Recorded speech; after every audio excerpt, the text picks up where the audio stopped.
Hi, this is Dennis with Second Chance Tackle. We're back again today doing another project. This one is going to be the Daiwa Gold Series 20. It's a nice 3-ball bearing reel. This one came to me in a lot sale. It's got a wobbly rotor, but that should just be a matter of the nut not being tamped down. It's been very dirty, like it's been stored for quite some time. I'm not sure if it's showing up on the camera or not, but there's just a whole pile of dust in that, which this should clean up nicely. And we're going to show you how to take this apart, how to service it, and more importantly, I'm going to get it ready because I think I'm going to take this one fishing. I like these reels. This one's about a 50 size reel, and it's good for surf casting in inshore ocean and bayshore fishing, which is kind of what I'll be doing around here in the spring. And I think before this one goes too much further, we're going to put it on a rod and make it work for me. But let's get started. We'll get started by taking off the external pieces. And we started by removing the handle. Now this one handle has a fixed nut and screw that comes through the handle shaft.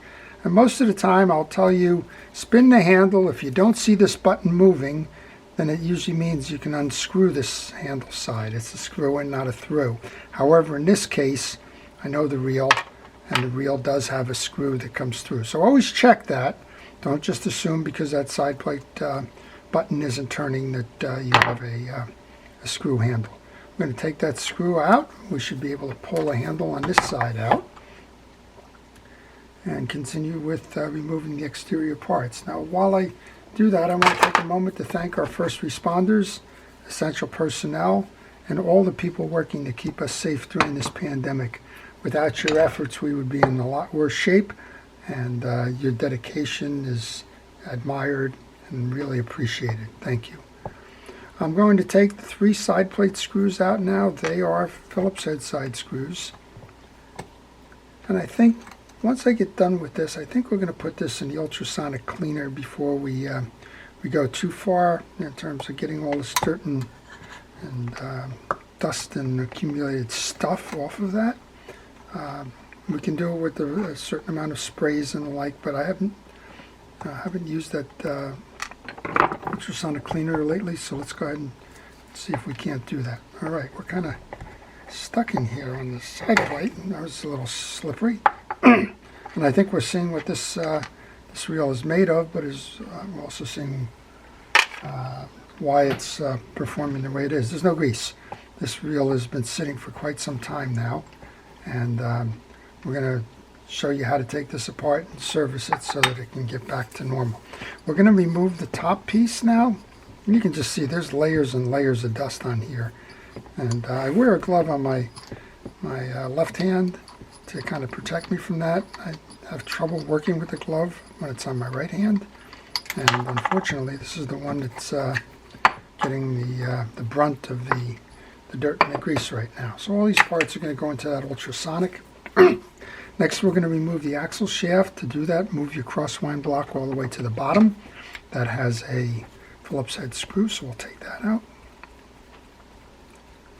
And most of this type of service on an annual basis involves just keeping it clean and re-oiling it. So that came out nice. We don't have to worry about a bent axle shaft there.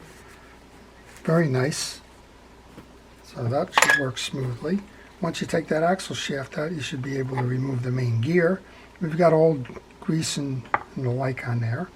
We can take the crosswind block out. And we can remove the crosswind gear.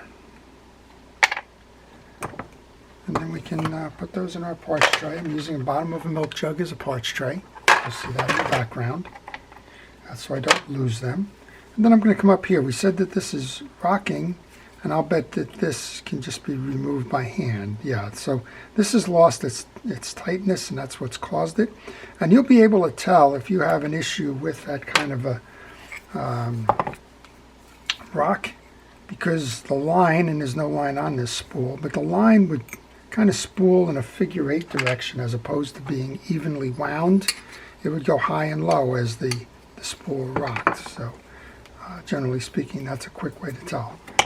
All right, up top here, it's a fairly straightforward and direct design. We have a eccentric driven anti-reverse dog. When you're spinning, it's fine. As soon as you back it up, it pulls that tooth of the dog in.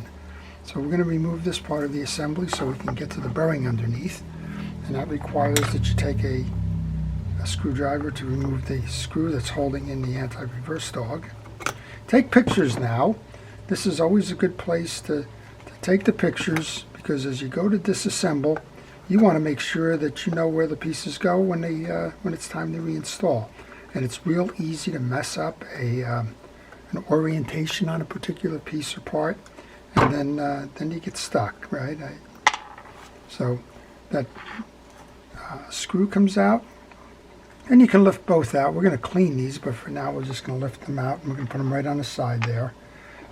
And then we have 3 more screws to remove the pinion, and then we'll be done with the disassembly of this reel. All the pieces and parts essentially will be out.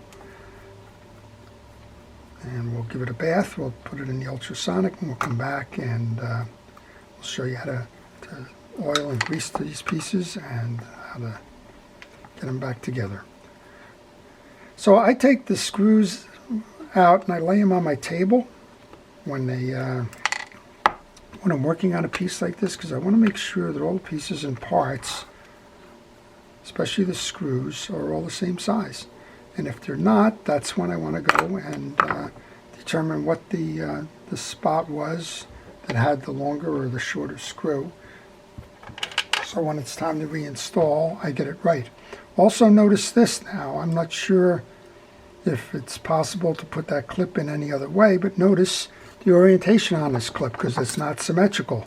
There's a bump out here, and that bump out is opposite the anti-reverse dog mount.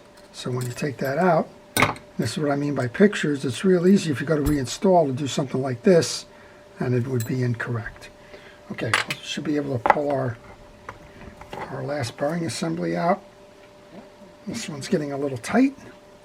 So what we're going to do here is we're going to just put some penetrating oil on that. And we're just going to let it sit for a minute or two as I put the rest of these pieces in.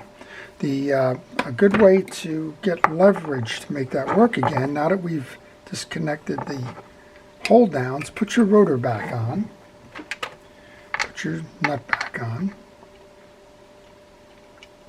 And then you can use the rotor as a handle grip.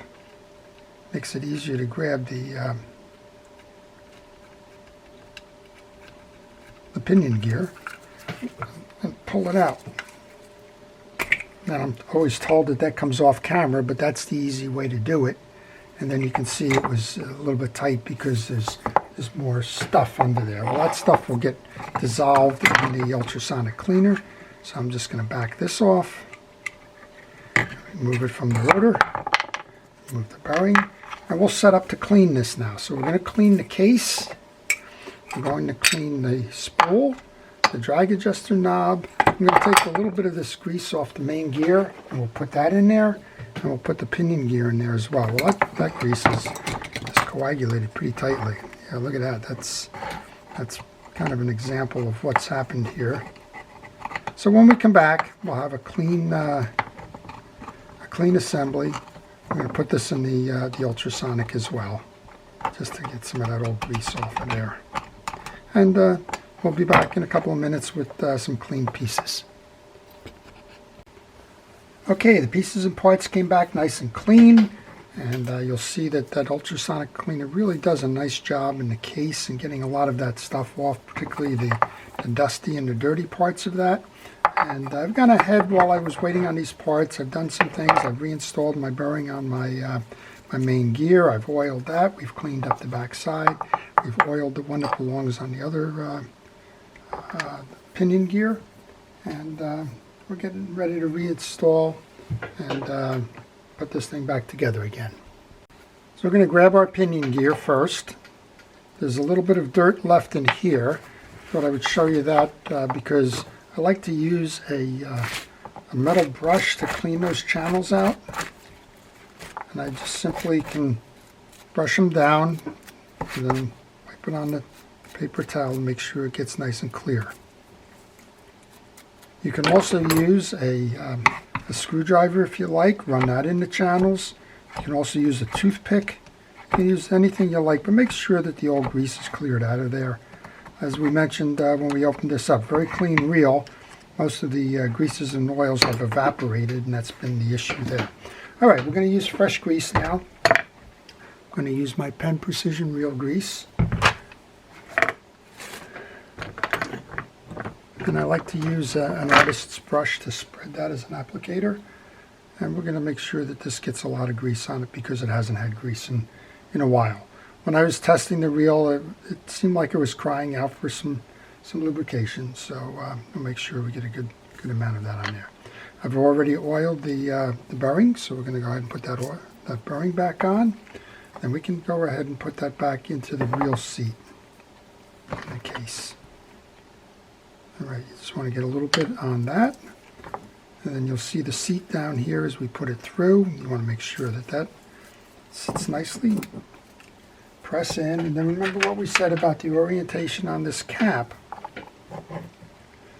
That little hook side was away. These screws that went in here. These are always tough screws for me. Nice screws, these are stainless.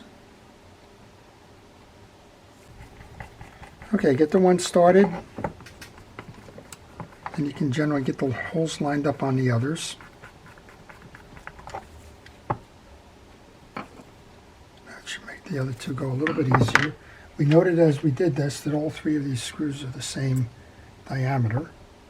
So it doesn't matter which one you put them in. Same. All right, once we're done tightening the screws, then it's time to put the anti-reverse piece on. It's got two flat sides to it that sit over your pinion gear. And then you want to line that up with the stud where this sits on. Then you can pull it back a little bit. Then we can grab the screw that belongs in there. Get that started by hand so that you don't cross-strip it. Then once you got it working, go ahead and tighten it down. Now this has got a collar on it, so you may have to play with it as that collar comes to seat into the anti-reverse dog hole there. So just be aware of that. And if you like, you want to test right away because you want to make sure you didn't clamp down on that. So as you're spinning, it's working. As soon as you reverse, well, there's a case where it didn't tighten down properly. There we go. All right, we were a little bit over tightened, that's all. So there you go, that's your drive there. All right, we've already had this cleaned. We've already installed the bearing. Just looking for my grease brush. We're going to make sure that we have the back end of this reel, the main gear, all greased up. Had a lot of old dried grease on it. It was kind of puddled there. I'm assuming that's where it is. You want to check all the teeth on the main gear, and you want to check the teeth on the back, the smaller gear here, which is going to drive the crosswind gear. Get that done. Grab the crosswind gear. You want to get grease onto all facets of this, the back side, the teeth, and of course you've checked the teeth.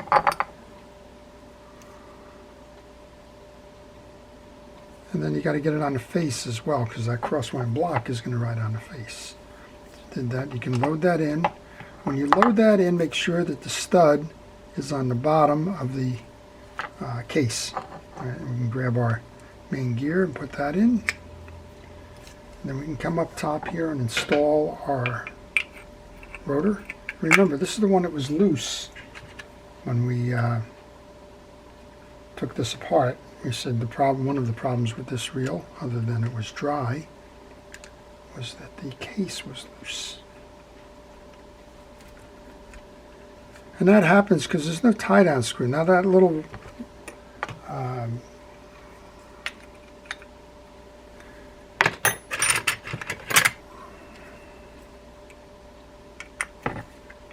the washer underneath, I guess, is acting as the tie-down or the hold fast. But but it looks like it was problematic. All right, we've cleaned out the crosswind block. That gets a little grease on it, especially in that slot. Then we can lay that crosswind block in. Make sure that that gets seated into the groove on it. And we can grab our axle shaft, put a little bit of grease onto the axle shaft. You don't want to put too much on, because as you slide it through here, any excess is just going to get wiped off. Then you can align this.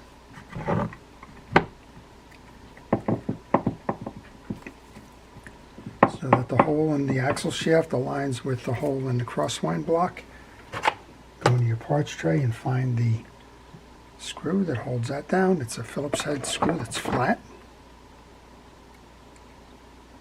And that'll help you get this started here. I'll try to do this thing for the camera. I tend to have trouble getting that screw in there. We will. Okay, that screw should be tight. There we go. I've already oiled the bearing, so we can just close the case up. Nice clean case this time.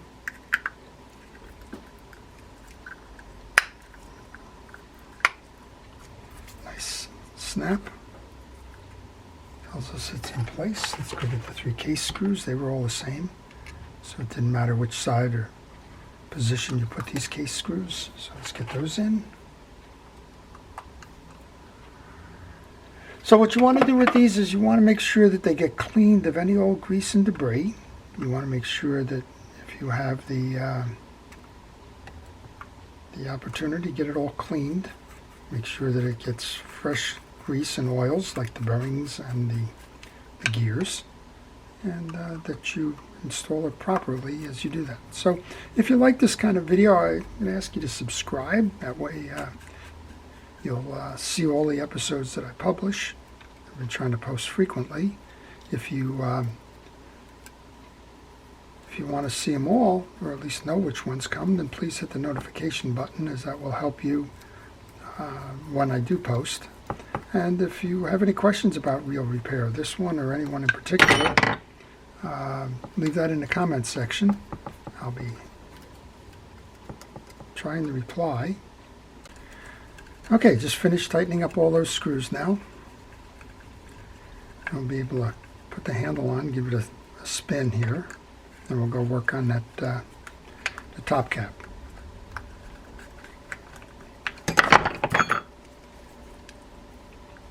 Now this was a little tight coming out. I don't normally grease this because it's not a moving part, but a little grease will prevent any kind of salt built up or the like from coming in here. I'll tighten this down with the other side. This is how we took it off. We'll give it a little bit of a spin, see how we did.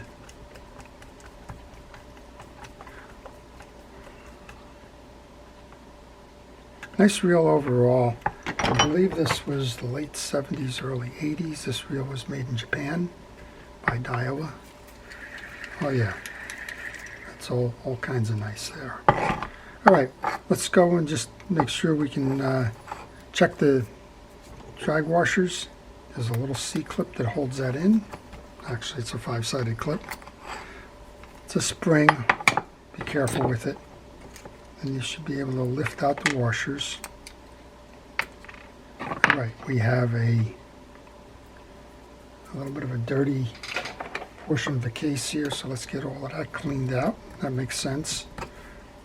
These top drag spinning reels usually have a problem with dirt accumulation because that's where all the water comes in.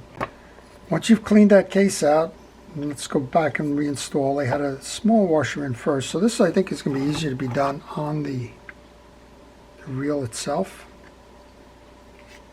Let's go ahead and put that down. There's a little kind of a bottoming out washer. Then we had the red washer. Then we had the first of the round washers called a keyed washer. We had the second, which is a Teflon washer, and the eared washer, which is the middle one that rides in the grooves. And we had the third of the washers, and then the top cap. And now we have that clip to put back in. So those didn't require any lubrication because they're Teflon washers. They're by their nature, they're self-lubricating. And then we can just grab that button.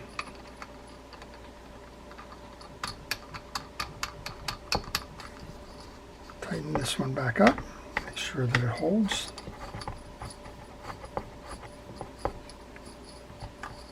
There we go, nice tight drag. Make sure that we've eliminated the rock in the rotor, which we did. Give it a spin, very nice. Make sure your anti-reverse is working. Throw the override, you can backpedal the wheel, drive it forward. Make sure your bail is working. This is a hammer bail. I like to trip these bails manually. I don't like to keep whacking it against the side here. We can put a drop of oil on both pieces here. There are no springs in this one. Dead-ended on this side. So I guess there is a little bit of a spring, but there's no internal trip levers is what I meant there. There you go. All right, so that's it. That's your Daiwa GS20. It's a beautiful reel, and this one's ready to go fishing. I hope you've enjoyed that. Please stay safe, stay listening, and stay watching. This is Dennis with Second Chance Tackle. Have a great day.